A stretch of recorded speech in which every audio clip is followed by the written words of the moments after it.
여호와께서 또 모세에게 일러 가라사대 아론에게 고하여 이르라. 등을 켤 때에는 7 등잔을 등대 앞으로 비치게 할지니라 하시매 아론이 그리하여 등불을 등대 앞으로 비치도록 켰으니 여호와께서 모세에게 명하신 것 같았더라. 이 등대의 제도는 이러하니 곧 금을 쳐서 만든 것인데 밑판에서 그 꽃까지 쳐서 만든 것이라. 모세가 여호와께 자기에게 보이신 식양을 따라서 이 등대를 만들었더라. 여호와께서 모세에게 일러 가라사대 이스라엘 자손 중에서 레위인을 취하여 정결케 하라.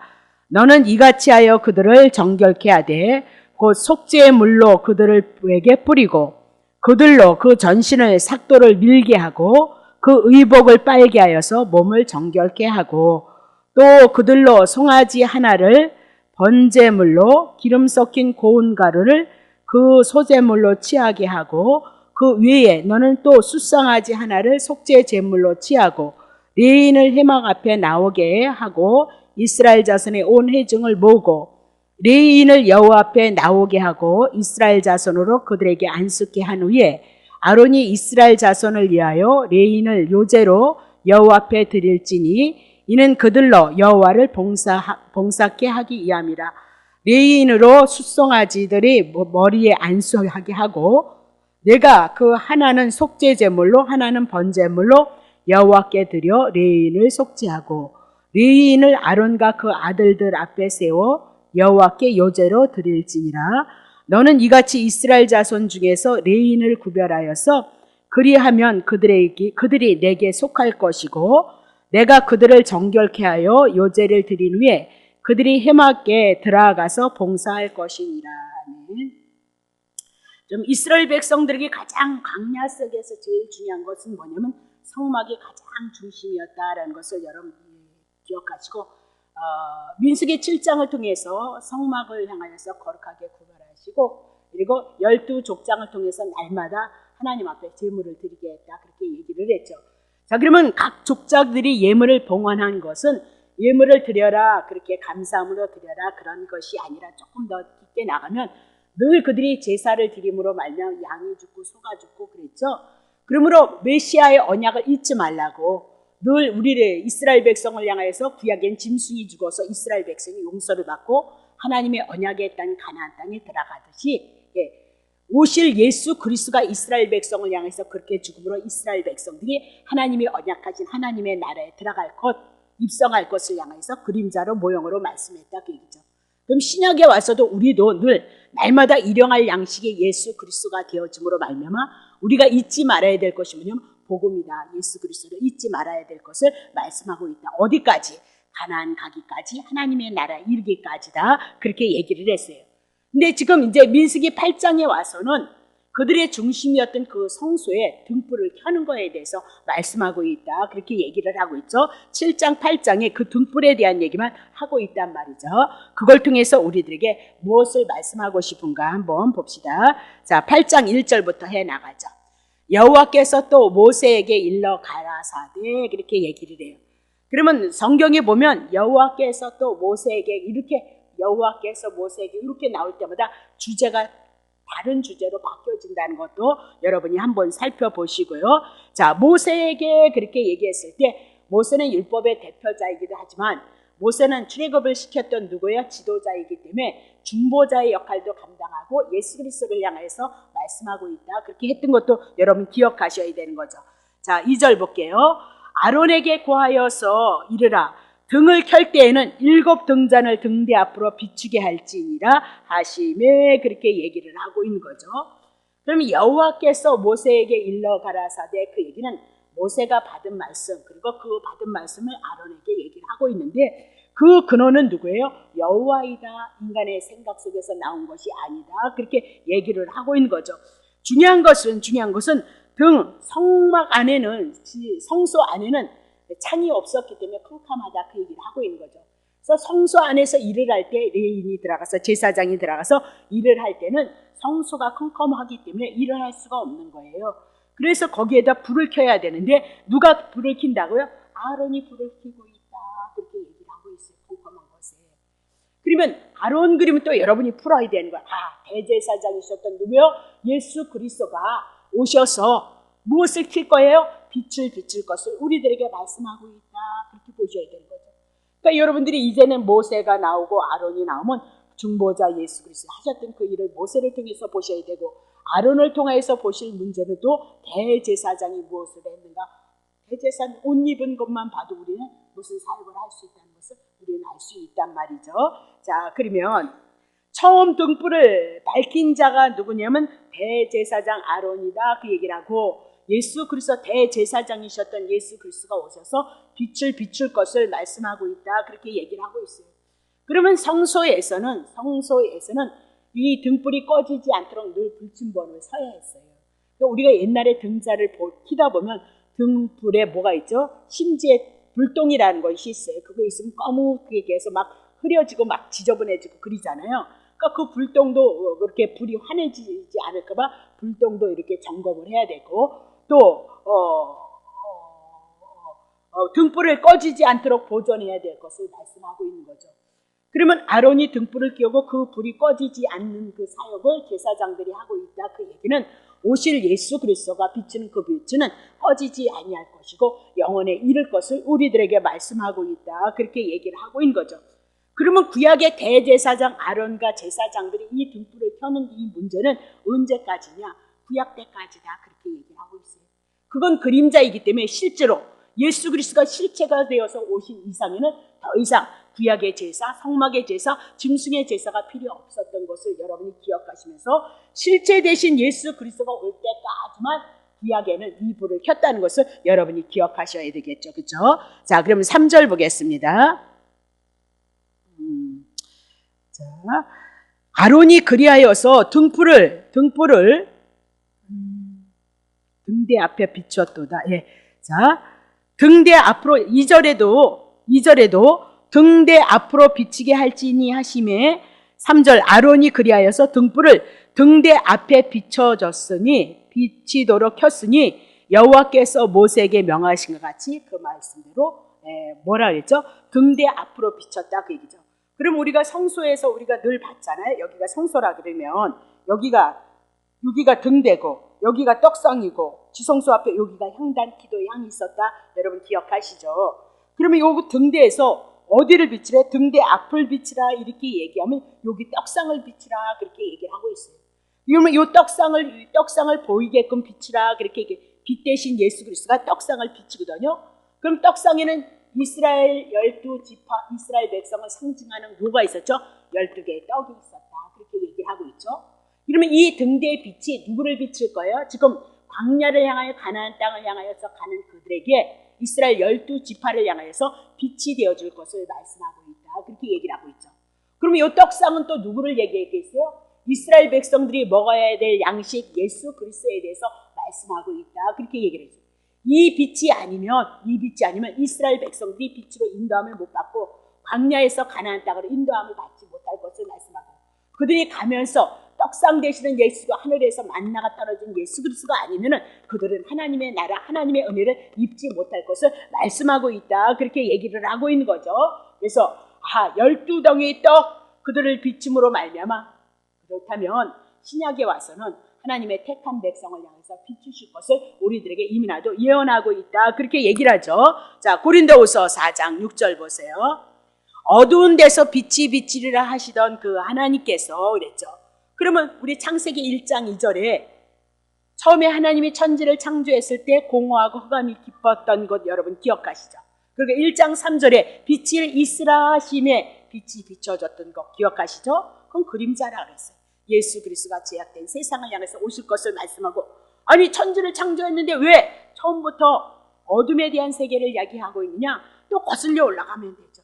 에베소서를 통해서 이미 나도 하나님께서 예수 그리스도로 말미암아 우리가 의롭고 거룩해질 것을 말씀했기 때문에 예수님을 통해서 우리가 의로워지고 거룩해진다는 얘기는 우리가 죄 가운데 있을 것을 하나님은 섭리 가운데 허락하시고 육이 영이 되어져서 하나님의 나라에 이를 것을 향해서 말씀하고 있다, 그 얘기죠. 그래서 어두운 데 빛이 비치리라 하신 그 하나님께서 예수 그리스도의 얼굴에 있는 하나님의 영광을 아는 빛을 우리의 마음에 비추었도다, 그렇게 얘기를 하고 있어요.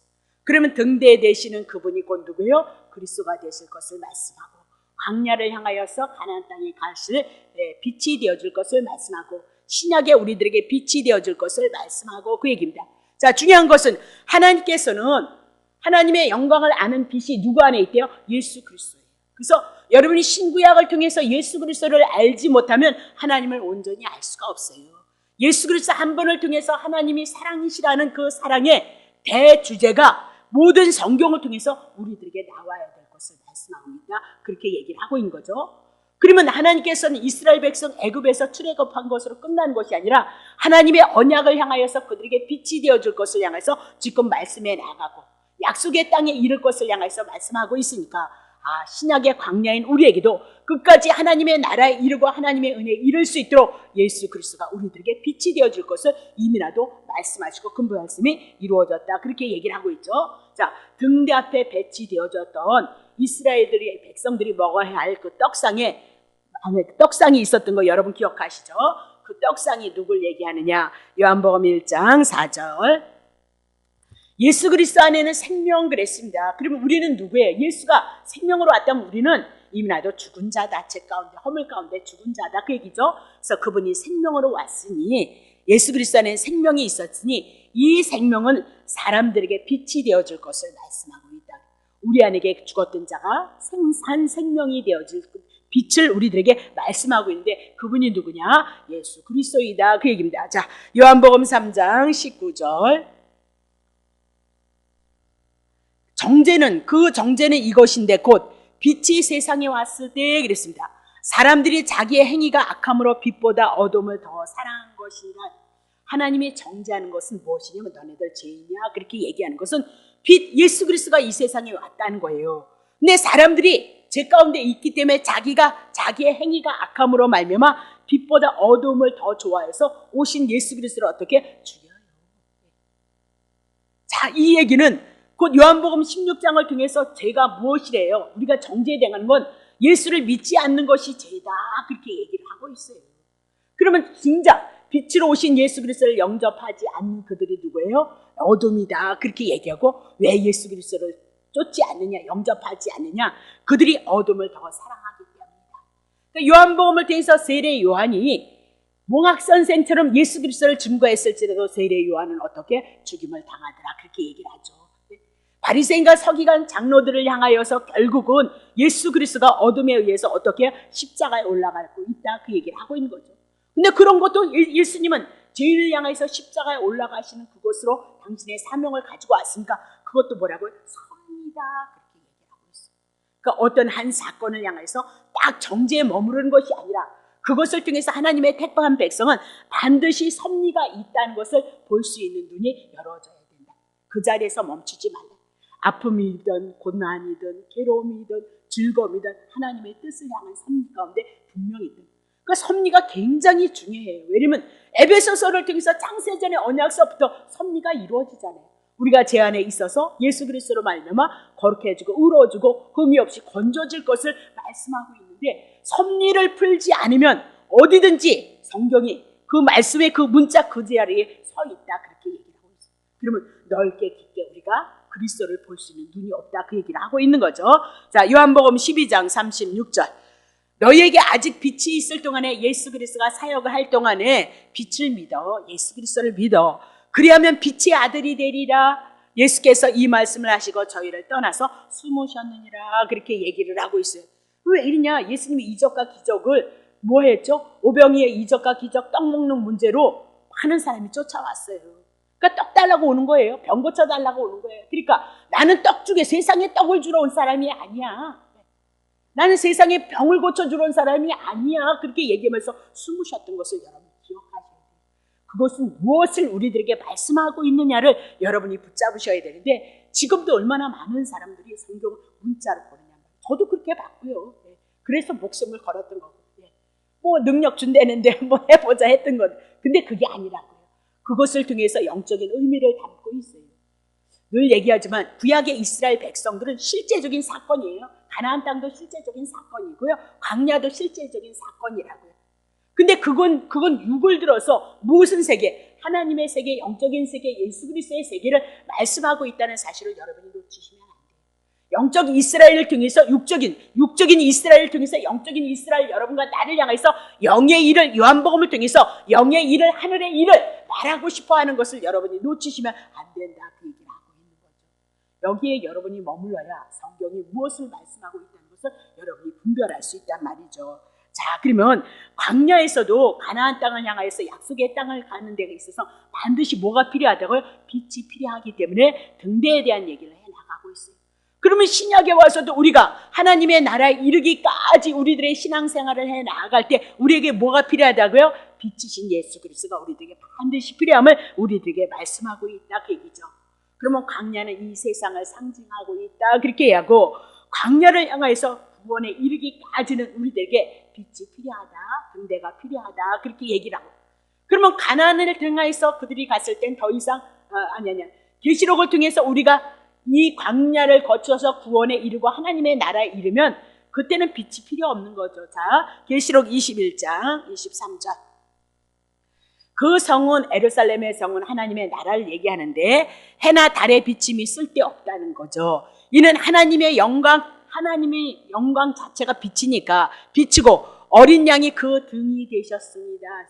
등이 되심으로 하나님의 영광이 예수 그리스도를 통해서 빛을 발할 것을 말씀하고 있는 것이 천국인 거예요. 자, 4절 보세요.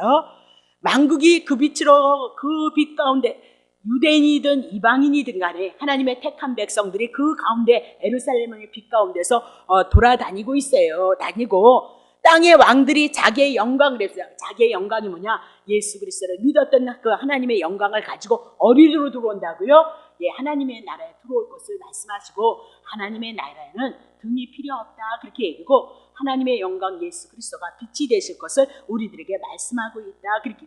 그러면 광야는 이 세상의 모형이다, 그렇게 얘기를 했어요. 그러면 이 세상은 어둠, 사단이 주관하는 세상 아래에 있다, 그렇게 얘기를 하고 있죠. 그러면 어둠과 사단의 문제는 누가 다스릴 것이냐? 오실 예수 그리스도가 제 문제에 붙잡고 다스리실 것이고, 빛으로 우리들에게 임할 것을 말씀하고 있는 것이 성경 전체에 대한 얘기다라고 그렇게 얘기를 하고 있어요. 그럼 광야에서 중요한 것은 지금 성막에 대해서 우리가 얘기를 해나가고 있거든요. 그러면 성막에 들어가서 레위인들이 하나님을 섬기는 봉사의 일을 할 것을 향해서 지금 말씀해 나아가고 있다는 것을 여러분이 놓치시면 안 된다, 그 얘기를 하고 있는 거죠. 자, 4절 보세요. 자, 3절 우리가 봤죠. 등불을 등대 앞으로 비췄다, 그 얘기는 앞에 떡 12덩이 이스라엘을 향하여서 비칠 것을 말씀하고 있다, 그 얘기를 했어요. 자, 4절 보세요. 이 등대의 제도는 이러하니 곧 금을 쳐서 만들어요. 등대는 뭘로요? 금을 쳐서 만드는 것인데 밑판에서 그 꽃까지 쳐서 만든 것이라 모세가 여호와께서 자기에게 보이신 시경을 따라서 이 등대를 만들었더라, 그렇게 얘기를 하고 있어요. 그러면 출애굽기 25장 31절에 이민아도 너는 정금으로 등대를, 불순물이 하나도 없는 정금으로 등대를 쳐서 만들되 그 밑판과 줄기와 잔과 꽃받침과 꽃을 한 덩이로 연하게 하고, 이렇게 해서 나팔꽃 같이 해가지고 가운데 있는 거 여러분 아시죠? 우리 보셨죠? 자, 그걸 만드는데 정금으로 만들라라고 그렇게 얘기를 하고 있어요. 자, 그러면 중요한 것은 정금으로 등대를 만드는데 어떻게 만든다고요? 쳐서 만들되, 그렇게 얘기를 하고 있어요. 다 공부했죠. 그래서 쳐서 만들었다, 그 얘기는 예수 그리스도가, 등대 되시는 예수 그리스도가 맞으심으로 말미암아 우리들에게 빛이 되어줄 것을 말씀하고 있다, 그렇게 얘기했죠. 이사야 53장 5절 보세요. 그가 찔림은 우리의 허물을 인함이요 그가 상함은 우리의 죄악을 인함이라. 그가 징계를 받음으로 우리가 평화를 누리고 그가 채찍에 맞음으로 우리가 나음을 입었도다, 그렇게 얘기하면서 등대는 어떻게? 금을 쳐서 만들고 예수 그리스도가 빛으로 오시고 등대가 되어주신데 그분이 만지심으로 말미암아 우리들에게 빛이 되어줄 것을 말씀하고 있다, 그렇게 얘기를 하고 있는 거죠. 자, 마가복음 15장 15절 보세요. 마가복음 15장 15절. 빌라도가 무리에게 만족을 주고자 하여 바라바는 놓아주고 예수는 채찍질을 하고 십자가에 못 박히게 넘겨주니라 그랬습니다. 빌라도가 백성들을 향하여서 바라바 놔주라고 소리를 치니까 그들의 만족을 위해서 바라바를 놔주고 그리고 풀어주고, 예수님은 어떻게 했어요? 채찍질을 당하며 그렇게 얘기를 하고 있어요. 그러면 이것은 뭘 얘기하고 있어요? 예수 그리스도가 등대로 오시는데 곧 금을 쳐서 만들었다. 그 얘기는 예수 그리스도가 맞으실 것을 향해서 말씀하셨고, 그 맞으심은 그대로 이루어지고 성취되어졌다라고 그렇게 얘기를 하고 있어요. 근데 중요한 것은 등대는 딱 가운데를 향해서 옆으로 하나, 둘, 셋 그렇게 얘기를 했죠. 그러면 여기 옆에 있는 하나, 둘, 세 개 그 등대는 꽃은 성도들을, 여러분과 나를 상징하고 있다 그 얘기죠. 6이라는 숫자, 세상의 수, 제 아래에 있는 우리를 향해서 딱 가운데 있는 등대랑 어떻게 해요? 관이 있어서 연결시켰다 그렇게 얘기를 하죠. 예수 그리스도 한 분을 인해서 제 아래에 있는 우리가 그리스도와 연합이 되어지고 하나 되어질 것을 말씀했다. 여러분에게 말씀을 드렸어요. 자, 그러면 7가지 가운데 있는 기둥이 있고 6가지는 예수 그리스도와 함께 연합되어질 그리스도인들을 향하여서 말씀하고 있다 그렇게 얘기를 하고 있는 거죠. 중요한 것은 그것을 만드는데 기둥이 순금으로 쳐서 만들어졌다 그렇게 얘기를 하고 있어요. 그러면 그리스도 여러분과 내가 그리스도와 연합이 되어졌을 때 오늘 우리는 어떻게 예수 그리스도와 연합이 되어지냐? 이건 그림자지만 실제적으로 예수 그리스도 그 복음의 말씀을 깨닫고 그분이 우리의 죄를 위해서 죽고 우리를 살리셨던 이 복음의 말씀을 듣고 깨달아지고 하나님은 성령님께서 우리에게 이거에 대한 믿음을 주심으로 말미암아 신구약의 모든 말씀을 통해서 예수 그리스도 한 분을 통해서 우리가 그리스도인이 되어졌고 하나 예수 그리스도와 연합이 되어졌다는 믿음을 얻게 되어진다 그 얘기를 하고 있어요. 그러면 이 믿음을 얻게 되어졌던 여러분과 나는 그분에 대한 은혜, 치심을 당하심으로 말미암아 매를 맞으심으로 말미암아 그분이 우리의 인생의 여정에 빛이 될 것을 말씀하고 있으니까 여러분 속에서는 이 구원에 대한 감사가 감격이 여러분에게 있게 되어진다 그 얘기입니다. 그러면 이 구원에 대한 있는 감사는 이제는 가치관이 바뀌는 거예요. 왜냐하면 인생의 모든 역사를 주관하신 분이 그리스도시거든요. 그러면 그리스도의 뜻을 쫓아서 사는 것만큼 지혜로운 것이 없는 거거든요. 그러면 그리스도의 뜻을 쫓기 위해서 내 뜻을 버리고 내 자아를 버리고 내 인생의 가치관을 버리고 온전히 이제는 인생의 가치관이 그리스도로 모아져야 될 것을 우리들에게 말씀하고 있다 그렇게 얘기를 하고 있어요. 그러면 성숙한 그리스도인이란 그냥 되어지는 것이 아니라 예수 그리스도로 인해서 날마다 나가 깨어지고 부서지고 나를 부인해 나가는 그 삶 속에 우리가 그리스도인으로서 성막에서 하나님 앞에 봉사할 수 있는 자들이 되어질 것을 향해서 말씀하고 있다 그 얘기죠. 그래서 등대 가운데 있는 것은 예수님을 얘기하고 앞에 있는 등잔들은 성도들의 모습을 말씀하고 있다 그렇게 얘기를 하고 있어요. 그래서 지금 7등대 그렇게 얘기를 하잖아요. 7이라는 숫자를 통해서 우리들에게 어떻게 얘기하고 있느냐. 계시록 1장 20절 보세요. 여기는 7이 왔는데 출애굽기를 통해서 7 표시해놨죠. 내가 본 것은 사도 요한이 보고 있어요. 내 오른손에 7별의 비밀이 있고요. 7 금천대가 있고요. 7별은 7교회 사자고요. 7촛대는 7교회니라. 그래서 7이라는 숫자 우리 공부했어요. 그래서 완전 숫자다 그렇게 얘기하고 온전하신 분은 우리가 다 만물의 제 아래 있기 때문에 온전한 분은 한 분도 없어요. 누구뿐이라고요? 예수 그리스도. 이 모든 것들, 별에 대한 거, 금초대에 대한 거, 교회에 대한 거, 이런 모든 것들은 예수 그리스도와 연합되어짐으로 말미암아 온전해질 것을 우리들에게 말씀하고 있다 그렇게 얘기를 하고 있는 거죠. 그럼 빛의 그 구원의 근원은 누구냐? 예수 그리스도이도다 그렇게 얘기하고 예수 그리스도 한 분을 통해서 기름을 공급을 받음으로 말미암아 성도들이 빛이 되어질 것을 말씀하고 있는 거예요. 여러분과 내가. 자, 마태복음 5장 14절. 너희는 세상의 빛이라 그랬습니다. 누구 때문에? 예수 그리스도를 영접함으로 우리 속에 누가 들어왔다고요? 빛이 들어왔어요. 이거를 윤리로 도덕으로 그것도 맞지만 그러나 근본적으로 누구를 증거하고 있다고요? 예수 그리스도를 증거하고 있다는 사실을 놓치면 안 된단 말이에요. 그럼 너네들이 어떻게 세상의 빛이신 예수가 그리스도가 왔기 때문에 우리가 빛이라 그렇게 산 위에 있는 동네가 숨기지 못해. 왜? 빛이 있기 때문에 그 빛이 바라기 때문에 숨기지 못한다는 거예요. 복음을 갖고 있는 자들은. 자, 15절. 사람이 등불을 켜서 말 아래 두지 아니하고 등경 위에 불을 비치나니 이러므로 집안 모든 사람에게 뭘 비칠 거예요? 복음을 비칠 거예요. 그리스도를 증거할 것을 말씀하고 있어요. 자, 6절 보세요. 이같이 너희의 빛을 사람 앞에 비치게 하여서 저희로 너희의 착한 행실을 보고 하늘에 계신 너희의 아버지께 영광을 돌리게 하라 그렇게 얘기를 하고 있어요.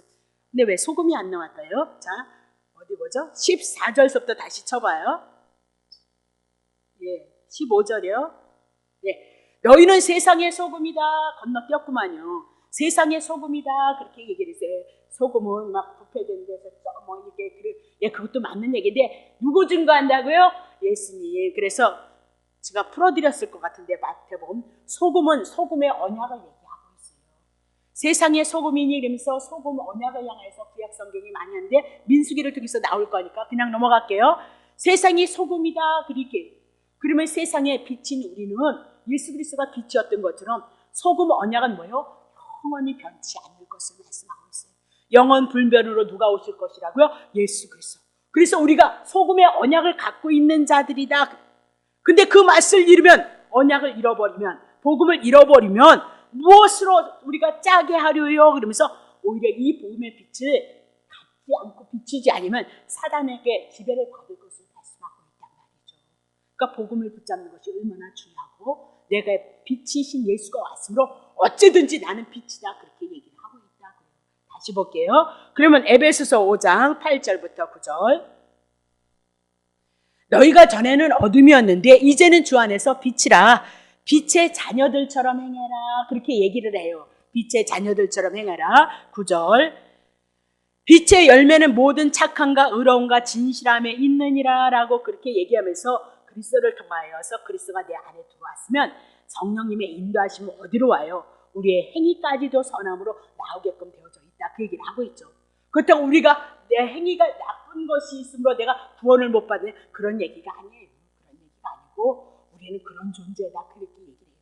언제든지 넘어질 수 있고 언제든지 쓰러질 수 있고 우리가 율법을 지켜낼 수 없는 자가 오직 예수 그리스도 한 분을 인하여서 그 구원이 우리들에게 왔다는 것을 붙잡고 겸허하게 겸손하게 가린 자이다. 그 사실을 놓치시면 안 된다. 저 문 좀 열어줘요. 자, 다시 볼게요. 자, 그러면 민수기 8장 5절 오세요, 이제. 자, 여호와께서 또 모세에게 일러 가라사대 이스라엘 자손 중에서 레인을 취하여서 정결케 하라. 레인은 성막에서 일하는 자들이잖아요. 레인 풀어드렸잖아요. 죄인이 저주받은 자들이 어떻게 하나님의 택자, 하나님 앞에 부름을 받아서 성막에서 일하는 거 풀어드렸으니까 새로 오신 분 없죠? 다 아시죠? 레인을 취하여서 정결케 하라 그렇게 얘기를 했어요.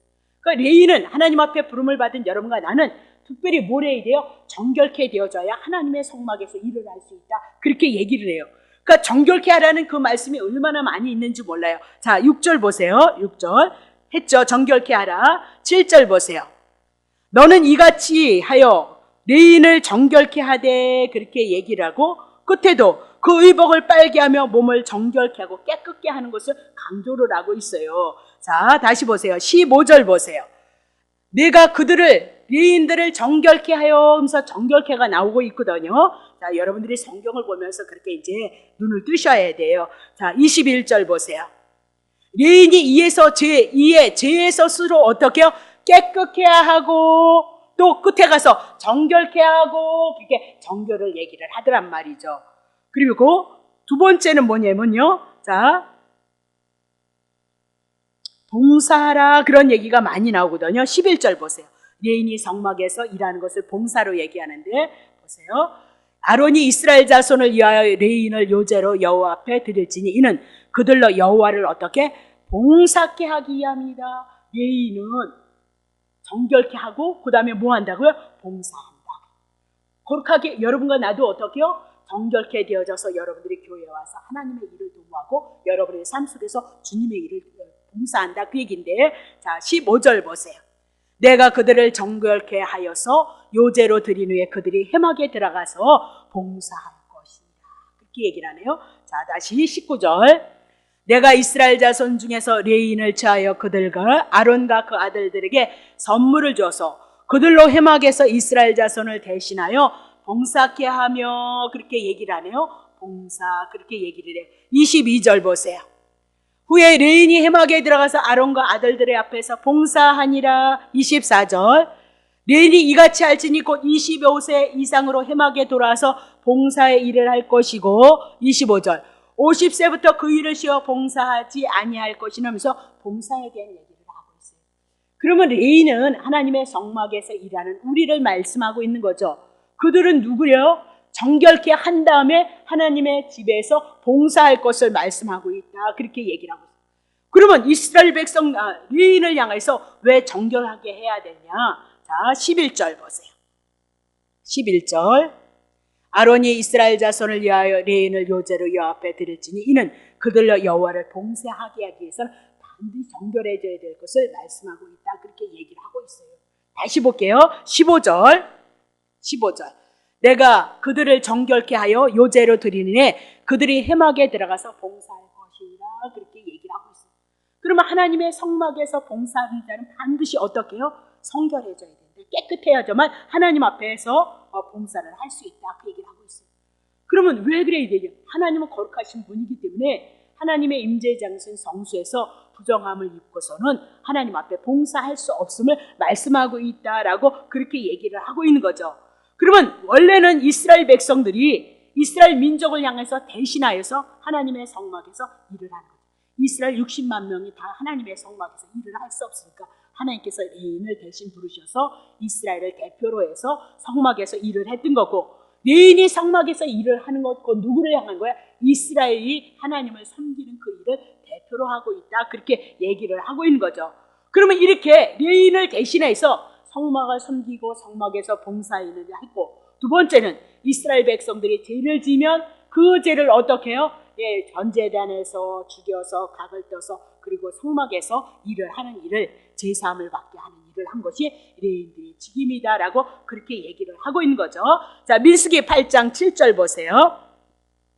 너는 이같이 하여 그들을 정결케 하되, 곧 정결케 하는 것이 어떻게 하는 거예요? 곧 풀어주네요. 속죄의 물로 그들에게 뿌리고, 속죄의 물로 그들에게 물을 뿌리라. 그리고 그들로 그 전신을 삭도로 밀게 하고 그 의복을 빨게 하여 몸을 정결케 하고, 그렇게 어떻게 정결케 한대요? 속죄의 물로, 그렇게 얘기해서 속죄의 물로 그들을 뿌리라. 그렇게 얘기를 하고 있거든요. 자, 민수기 19장 9절 보세요. 이에 정한 자가 깨끗하게 되어진 자는 암송아지의 죄를 거두어서 진박 정한 곳에 둘지니 이것은 이스라엘 자손 회중을 위하여 간직하였다가 부정을 깨끗게 하는 물을 만드는 데 쓸 것이니, 그 속죄제냐 좀 다시 풀어가겠지만 어쨌든 송아지의 죄를 거두어서 그랬습니다. 그러면 송아지가 불러 타서 죽은 거죠, 번제단에서. 근데 그 죄를 뒀다가 이제 근데 이스라엘 자손을 향해서 그것을 간직했다가 부정을 깨끗게 하는 물을 만드는 데 쓸 것이니라. 그렇게 얘기해요. 그것이 곧 뭐래요? 속죄제니라라고 그렇게 얘기를 하고 있어요. 그러면 여기서 속죄의 물, 그 얘기는 죄를 깨끗게 씻어내는 속죄의 물이다. 그렇게 얘기를 하고 있어요. 그것으로 이스라엘 백성들이 그럼 암송아지가 죽고 거기서 죄를 나온 것을 가져다가 이스라엘 백성들이 죄를 지면 광야에는 물이 많지 않잖아요. 그러니까 물이 있으면 그 죄를 가지고 풀어서 어떻게 해요? 제사장에게 뿌렸다. 그렇게 얘기를 하고 있거든요. 그래서 결국은 제가 하고 싶고, 그건 뭐래요? 속죄제니라. 그렇게 얘기를 하고 있어요. 속죄제니라. 자, 그러면 그 속죄제는 우리 하도 많이 했으니까 요한복음 17장 17절. 저희를 진리로 거룩하게 하옵소서. 구약에는 속죄제로 레위인들이 깨끗해지고 정결케 되어지지만, 수송아지가 죽어서 깨끗해지고 정결케 되지만, 신약에 와서는 진리로 우리가 거룩해진다. 그렇게. 나는 길이요 진리이니 이러면서 진리는 누구밖에 없다고요? 예수 그리스도밖에 없다. 그러면 진리로 거룩하게, 진리로만 거룩해지고 예수 그리스도로만 우리가 거룩해질 것을 말씀하는데, 아버지의 말씀이 진리라는 거예요. 그러면 하나님의 말씀, 신구약의 모든 말씀이 하나님의 아버지의 말씀인데 진리라 그러면 이 신구약의 모든 성경이 누구 증거하고 있어요? 예수님 증거하고 있다는 사실을 놓치시면 안 돼요. 예수만이 여러분의 구원자가 여러분의 회복자일 거예요. 그 사랑 안에서 여러분은 주간에 나갈 거다. 그렇게 얘기를 하고 있는 거죠. 자, 에베소서 5장 26절 27절. 이는 물로 씻어서 말씀으로 깨끗게 하고, 그럼 물은 어디서 표현하고 있어요? 구약 성경이 물로 깨끗이 하는 것, 깨끗게 씻는 것을 표현해 나가고 있다고요. 그래서 물로 씻어서 그랬는데, 물로 씻으면 깨끗해지는 줄 알았더니 뭘로요? 말씀으로 깨끗게 하사 그러네. 그럼 도대체 내가 집사 때 괴로움을 당했던 건 말씀 하는데 이 많은 말씀을 어떻게 다 붙잡냔 말이에요. 알지도 못하지만 그냥 나도 모르는 얘기를 가서 뭐예요? 기도에 들어가서 말씀하세요. 말씀을 붙잡으셔야 돼. 그랬다니까 지도 못하면서. 그러니까 우리 이제 정리해야 돼요. 물로 씻는다 그 얘기는 말씀으로 깨끗게 했다는 거예요. 그럼 하나님 아버지의 말씀이 진리다 그렇게 얘기고, 말씀으로 우리를 깨끗게 한다는 것은 하나님의 말씀은 예수 그리스도를 준 거고, 예수 그리스도 한 분을 통해서 우리가 깨끗게 되어주고, 그래서 어떻게 한다고요? 거룩하게 하시고 그렇게 얘기하고 있어요. 5만 군데에서 다 외우세요. 물도 말씀도 깨끗게도 거룩하게도 다 누가 나오고 있는 것? 예수 그리스도 한 분이 나오고 있다는 사실을 여러분 놓치시면 안 되죠. 그래서 27절 보세요. 자기 앞에 영광스러운 교회로 세우사. 우리가 교회잖아요. 티나 주름 잡힌 것이나 이런 것들이 없이 거룩하게 흠이 없게 하려 하심이라. 예수 그리스도로 말미암아 우리가 하나님 앞에서 어떻게 해요? 흠이 없게 세우시기 위해서 그리스도를 구약 성경으로부터 깨끗게 하시고 우리를 깨끗게 할 것을 말씀하고 있다. 그러면 여러분은 이제 예수 그리스도로 말미암아 하나님의 자녀가 되어졌잖아요. 예수를 영접함으로. 그러면 하나님의 아들이 되어졌으면 하나님 나라에 있는 건 눈물이 없고 곡함이 없고 슬픔이 없는 그건 누구에게 줄 거래요? 여러분에게 주실 것을. 그러니까 내가 했어요 안 했어요 문제가 아니라 예수 그리스도 그 공로를 의지해서 하나님의 은혜를 구하는 거죠. 우리가 율법 다 지키나 못 지킨다고요. 그러면 죄인이니까 여러분 구해도 하나님 응답하지 않는다고요. 근데 번제 되시는 예수 그리스도가 온전히 하나님 앞에 헌신하고 하나님의 말씀에 다 순종했기 때문에 그 말씀 한 분을 인하여서 말씀을 인하여서 그리스도를 향해서 거저주신 그 분리가 자비함을 얻고 내가 뭐 했기 때문에 하나님이 줬습니다. 이거는 어릴 때 신앙이고 이제는 그것이 아니라 예수 그리스도 한 분을 통해서 주님이 은혜를 베푸셨습니다. 그렇게 하셔야 된다. 그래서 누가 영광을 받으신다고요? 주님이 영광을 받으시게 해야 돼요. 사실이 그렇고요. 다시 볼게요. 히브리서 10장 22절. 자, 우리가 마음의 뿌림을 받아서 예수 그리스도의 이 복음에 대한 그 신앙의 그 은혜를 뿌림을 받아서 양심의 악을 깨닫고 그렇게 얘기를 하고 있어요. 그럼 내가 죄인이라는 것을 모르면 그리스도를 통해서 거저주신 은혜 모른다 그 얘기를 하고 있는 거죠. 그럼 내 죄를 깨달아야 돼요? 못 깨달아야 돼요? 나는 거룩하기 때문에 깨달을 게 없다. 그러면 예수가 필요 없다니까요. 은혜가 더한 것에 죄가 더한 것에 뭐가 있다고요? 그렇다고 막 죄지라는 것이 아니라 오만 가지가 내가 다 죄인인 것을 알고 그리스도 한 분을 통해서 은혜를 입어가고 있다는 사실을 놓치시면 안 된다. 그래야 주님을 잡을 수 있는 거 아니에요? 악을 깨닫고 몸을 맑은 물로 씻었으니 맑은 물이 또 뭐라 했어요? 에베소 5장이 말씀이라 그랬어요. 참 마음과 온전한 믿음으로 예수 그리스도 그분 한 분을 인하여서 우리가 하나님 앞에 나가서 하나님의 은혜를 입어가고 있다는 사실을 놓치시면 안 된다 그 얘기죠. 그러면 우리가 이렇게 제사함을 받았다면 오늘 그리스도를 통해서 고마움과 감사함이 우리 안에 있단 말이죠. 그러니 우리가 때로는 육신이 연약해서 때로는 죄의 이끌림을 받아서 우리가 살아갈 때가 있다 이 얘기를 하고 있어요. 그렇다고 죄를 누리면서 예수 그리스도를 믿느냐? 그렇다고 해서 하나님의 은혜가 오냐? 아니요. 그럴 때는 얻어맞아야 된다 그 얘기를 하고 있단 말이죠. 히브리서 12장을 통해서 얻어맞고 돌이키고 네 자리에는 그런 군번 아니야. 누구와? 예수 그리스도와 연합해야 될 자리야. 그렇게 얘기를 하고 있단 말이죠. 그러니 죄가 우리의 주인 되는 것이 아니라 죄를 발견하고 내가 그리스도를 통해서 은혜를 입었음을 기억하고 오늘도 나에겐 실력이 없음을 기억하고 그리스도의 은혜를 받아 구하고 또 회개하고 돌이켜서 주의 자비를 통해서 내가 오늘도 주님을 섬기는 자리에 있게 하신 것 누구 때문이라고요? 예수 그리스도 한 분 때문이라는 거예요. 그것이 뭐예요? 복음이고 진리이고 자유함을 얻는 것이다. 자, 고린도후서 7장 1절 보세요. 제가 로마서를 해나가면서 성도님들이 이 얘기를 해요. 그래서 목사님 복음도 좋지만 그런 말씀이 자기들에게 양심에 찔려서 찔림을 받으니까 그것도 너무 좋아요. 그러시대요. 그래서 조금씩 끌어다가 그건 안 해도 여러분 잘하실 텐데 자 합시다. 그래서 자 그런즉 사랑하는 자들아 이 약속을 가진 우리가 하나님을 두려워하는 가운데서 거룩함과 온전히 이루어서 육과 영의 온갖 더러운 것을 사스는 깨끗이 하자. 우리가 지향하는 것은 어디라고요? 그게요. 로마서 12장서부터 16장을 향해서 우리가 지향하는 거지 실상은 못 지킨다. 그렇다고 죄를 가지고 누리느냐? 제사함 받았잖아. 일이냐? 그건 복음도 모르고 예수도 모르고 하나님의 은혜도 모르는 거다 그 얘기를 하고 있어요. 비록 연약해서 육이 넘어지고 쓰러질 수는 있지만 그 죄를 가지고 누릴 수는 없다 그 얘기예요. 같이 함께 살 수는 없다 그렇게 얘기를 해요. 그래서 여기 교회 오시면 여러분 딱 하나님 생각하면 내 삶은 왜 이렇게 약해? 그렇게 여러분과 내가 보고 있잖아요. 그렇죠? 빛이 온 것만큼 그것을 볼 수 있다 그렇게 얘기를 하고 있는 거죠. 다시 볼게요. 자,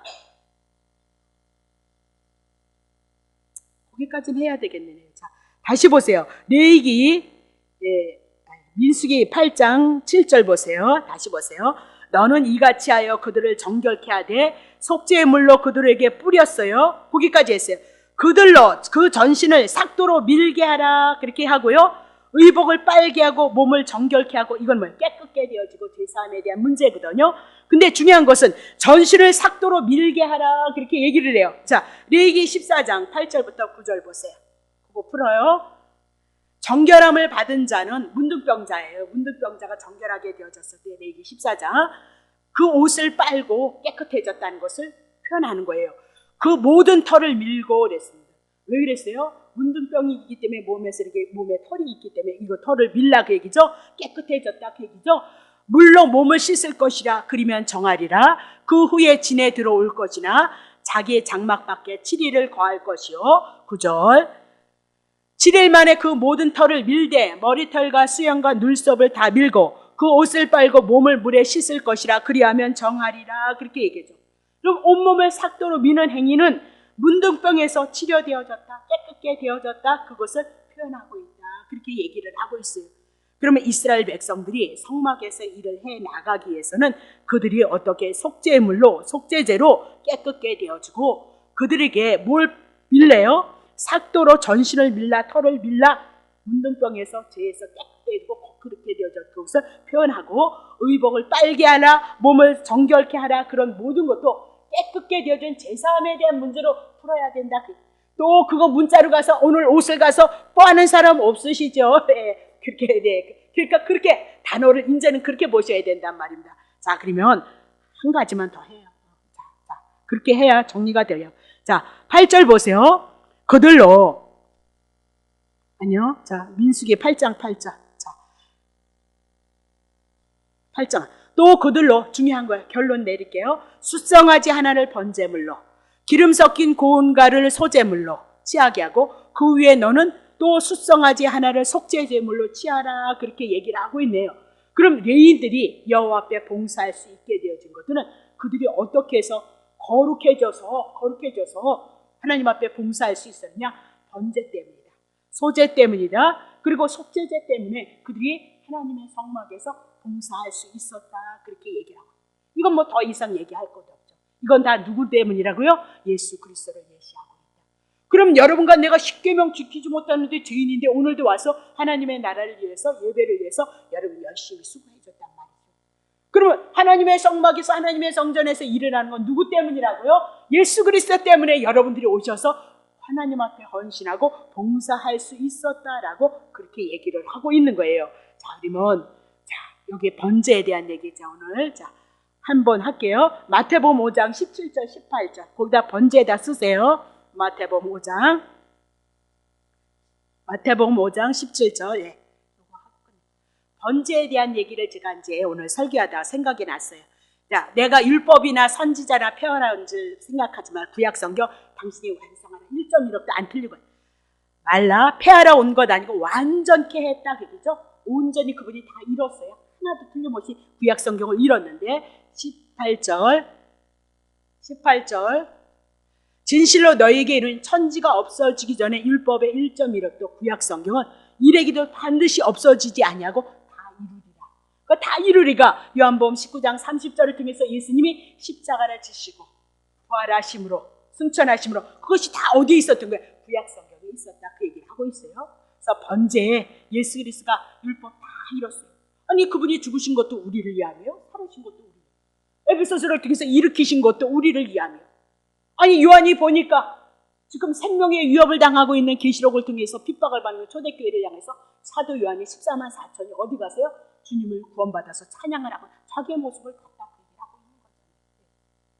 그렇다면 이 번제를 지금 제가 마태복음 5장 17절부터 18절을 통해서 온전히 헌신했던 것. 그래서 율법의 1.1획도 틀림없이 다 이루심으로 그거 누구를 위한 거라고요? 여러분과 나를 위한 것. 그래서 우리는 비록 율법을 지켜내지 못할지라도 이 복음을 통해서 하나님의 은혜가 크신 것을 알고 하나님 도와주세요. 거저주시는 은혜로 도와주세요. 그렇게 할 수 있는 그 믿음이 말씀을 통해서 여러분에게 있으시기를 예수 이름으로 축복합니다.